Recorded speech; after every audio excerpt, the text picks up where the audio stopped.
I call the Honourable Minister Craig Foss. Thank you, Mr. Speaker. I acknowledge that, and you've obviously been a very busy Speaker, Mr. Speaker, as the previous member told us that you were very busy doing things with assets, etc. I'm sure he wasn't really intending to impinge upon you like that. Order. Mr. Speaker, the mixed ownership model is empowering for our families, for our capital markets, for keeping our debt under control across New Zealand, and, Mr. Speaker, it will also help increase net savings within New Zealand now, tomorrow and into the future. Mr. Speaker, this government continues to manage our economy, manage the balance sheet on behalf of all of New Zealanders, those that are with us now and for future generations, in the most prudent way possible, particularly in the context of the financial crisis around the globe that we are in the midst of right now, Mr. Speaker. Mr. Speaker, the mixed ownership model helps encourage a payment of dividends to Kiwis rather than interest to overseas lenders. Mr. Speaker, it empowers New Zealand families. It can enrich New Zealand as a whole because, Mr. Speaker, dividends will be paid to New Zealanders on the whole rather than further debt, as the other parties are proposing, which will require interest rate payments overseas. Mr. Speaker, New Zealand is vulnerable. New Zealand is incredibly vulnerable right now to the state of the global financial system. Mr. Speaker, all eyes are on Europe, Southern Europe in particular. That's a good wake-up call, and we should be thankful right now that all eyes are upon us because, Mr. Speaker, unless we keep New Zealand, the government keeps our balance sheet, our finances, most particularly our debt and our ability to fund our debt under control, Mr. Speaker, what's playing out in Europe right now, sadly, we could possibly see here in New Zealand, Mr. Speaker. We must remember New Zealand owes the world $180 billion, Mr. Speaker. So therefore, we must maintain as prudent management of our accounts, our balance sheet, our assets across New Zealand as possible, because the issues that are playing out in Europe, Mr. Speaker, are a result of not managing balance sheets appropriately, our ongoing spending promises increases, reprioritisations not happening, and no accountability. And New Zealanders can judge for themselves when they watch what's happening on their TV screens, when they see yet another €100 billion given to the Spanish banking system, where they watch what plays out with the Greek elections on this weekend, so they can judge for themselves, and I back them to do that, that what they see there, would they like to see in New Zealand if we don't make some of the calls that are necessary, Mr. Speaker. And in fact, that same public gave this national government and its coalition partners permission to do with a well-flagged policy, Mr. Speaker. Mr. Speaker, I do note still that this is about managing the balance sheet. Now, I know Mr. Parker is tired of hearing about the impact of the Christchurch earthquake, which is about 10% of our GDP, 200 million, 10%. Mr. Parker was quoted saying that. I know Mr. Parker, the Labour finance spokesman, is tired of hearing about the excuse of the global financial crisis and impact on New Zealand.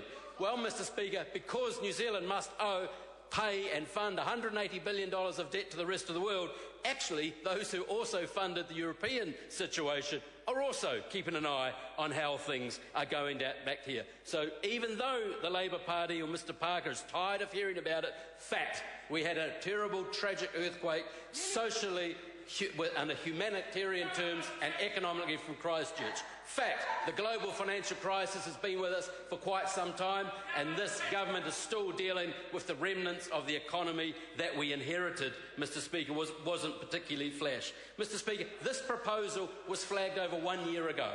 Over 1 year ago, the previous national government, 08 to 11, flagged this as one of the options it would take to the electorate on November 26. And it did. And, Mr. Speaker, we campaigned on it, and of course the largest opposition, and they were somewhat larger at the time, campaigned on it last year, Mr. Speaker. That was the basis of their campaign. Our vote, the National Party's vote, went up from about 45 to 47, and the Labour Party votes went down to about 27%, Mr Speaker. So when people talk about referendum permission or mandates, we must note that. That was a key issue. If it wasn't a key issue, I don't know why Labour spent so much of their campaign money on those various ads they ran. Here is what's proposed, Mr Speaker, because it's somewhat different to history under particularly the Labour Party, their history. We told New Zealand what we were going to do. We asked their judgment about 1 year ago and to make a judgment on our policy at the election. We've explained the model, how it will work, to New Zealand, Mr Speaker, and they understand it, Mr Speaker. We told New Zealand what we intended to do with the proceeds if in fact they gave us permission to pursue this policy, the Future Investment Fund, Mr Speaker. We put caveats around the sale if in fact it is to proceed, Mr Speaker, of the various mixed ownership models being proposed here. We told them how the caveats around that. Mr Speaker, we told them that no one would have a shareholding of more than 10%. We told them, Mr Speaker, that we targeted 85 to 90% of New Zealanders first in the queue. We told them we committed to 51% at least of Crown ownership remaining, Mr Speaker. So, Mr Speaker, that is somewhat different to previous examples where, yes, the no asset sales, I can understand that from the Labour Party when I measure it against what they've done in the quite recent past. Sorry, point of order, the Right Honourable Winston Peters. Mr Speaker, look, I'm sorry to raise this, but unless you're thinking of leaving the chair, why are we having a barrage in the speech of a person called Mr Speaker? You're staying there? The Senate starts with his name and ends with your name. And frankly, it's boring, and the member should be asked to desist from his constant reference to you. You're not part of the debate, for goodness sake. Well, that's true, but often members do refer to Mr Speaker as a way of helping with their speech. Thank you, Mr Peters. I call the Honourable Craig Foss. Thank you. Thank you, Mr Speaker. Mr Speaker, I suggest that member take a cup of Horlicks, put a rug over his knees, and I look forward to his speech, Mr Speaker. So, in contrast to what we've proposed to New Zealand and what we gained permission on, in recent history, wholesale trade sales of New Zealand assets initiated by the Labour Party in the past, and many of those members who are in those cabinets are still in that party right now. Wholesale trade sales of New Zealand assets, Mr Speaker, with no protection.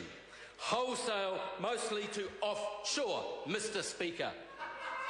In the 1980s, Mr Speaker, there was many assets sold. But in recent history, going back as recently as 2007, Spring Creek was sold for multi-millions offshore without any of the caveats that we are putting in place, which are described in this mixed ownership model right here. In recent history, as recent as the 05-08 Labour government, assets were pledged, SOE assets were pledged to debtors offshore and in proposed mergers. For example, Air New Zealand and Qantas is what that previous government, when they were looking at the balance sheet, decided what they did. And we do note that they put their model essentially before the public of New Zealand and they were thrown out. The mixed ownership model, Mr Speaker, Mr Peters and all other members, allows the building of billions of dollars of assets for New Zealand. Those that therefore vote against this are voting against $1 billion of 21st century schools. Those that voting against this are voting against modern learning environments. Those that vote against this are voting against water storage, irrigation projects, you name it. Those that voting against it are voting against those things that have a direct impact on export growth and jobs for our families. That is what they're voting against. It is clear and as crisp as that.